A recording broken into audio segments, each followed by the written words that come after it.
As a kid, I loved reading and watching documentaries on mythologies because I feel like mythologies explain two different elements.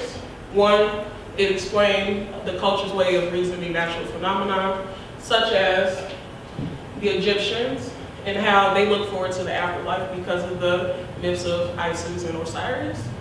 And for the Greeks, the way that they explained how seasons came about was how Demeter wept every time that Persephone went to the underworld with Hades.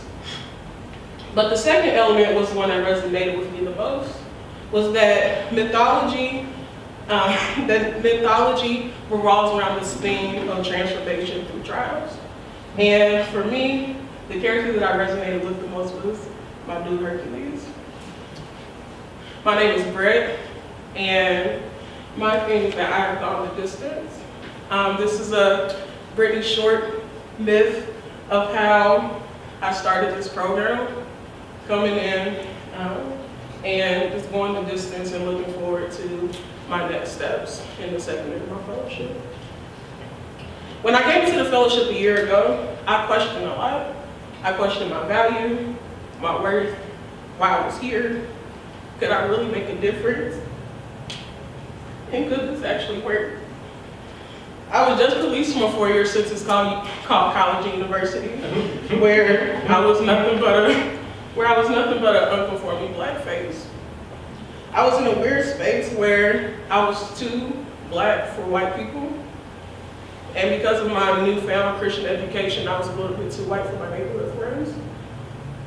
So, like Hercules said, I didn't care how far, but I wanted to figure out where I belong. And that's how I got to Denver. Searching for those answers. But unfortunately, my insecurities resurfaced. So in order to battle my insecurities, I placed my value in performance, whether it meant doing my first presentation without notes, working countless hours in many sections of the organization, and just being the yes man to anything and everybody. But I slowly learned that my performance wasn't led based upon I want to be the hero of this organization, but I just really desired a place to belong. I feel like this quote by Rumi, through the guidance of Becca, it kind of reflects my last trimester. I have gone through my own sets of tasks and that started out as a way of just testing my malleability and thinking that malleability was just my calling. But through my malleability, I realized that I was lacking what my heart truly desired, loving service. While in coaching, the thing that really gave me life was event planning, whether it was family gatherings or graduations. I feel like I put my best foot forward in giving life and loving on our leaders and loving on what we call family. So in this past trimester, I executed 16 family gatherings and 1 graduation program, which was the Uprise class that just graduated in August. It balanced my love of feeding people and making our family feel welcome. But just like Hercules, I still desired more. At the end of the movie, when Hercules finally gained the rights of becoming a true hero, he was caught in the crossroad to either stay on Mount Olympus, where he decided that's where he thought he belonged, or stay on Earth and be with his love. Fortunately, I don't have a dude, so that's not the thing in question. But in the midst of, I was stuck to either stay in one position where I was able to do only one thing that may have gave me life, or go into unfamiliar waters, into something where I did believe that with, but I knew that it would develop me to be a world-renowned urban leader. So in mid-July, I talked to my direct report and said I want to go to recruitment. So with the large size Curtis shoes that I had to fill, I had a little bit of discomfort, but without discomfort, significant change cannot occur. But my favorite ball-headed trainer and my favorite teams, Andrew and the crew, they have put me in a new rhythm of things. Since starting this new rhythm, I've been able to speak at Denver Human Services about our program and also engage in immediate correspondence with potential leaders. Since fully joining on the program on August 14th, I have recruited 56 potential leaders through interest forms, and of that 56, a third of those have attended information sessions, and 19 of them have attended information sessions and are currently going through the next steps to become potential leaders. I have also constructed a leader referral system where we can track the amount of new potential leaders are actually being referred by current leaders or past leaders, and being able to reward them for being our free marketing for our program.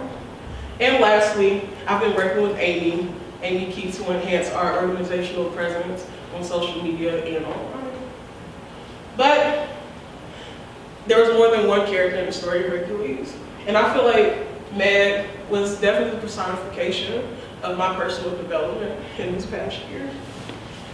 When I first joined the fellowship, I introduced myself as a woman who had it all together and didn't have a desire to be saved. But in reality, the true loving part of me died a while ago. Trying to save and love others got me burnt and left me to pick up the pieces on my own. It was only a matter of time when the cycle kept perpetuating, and I got numb.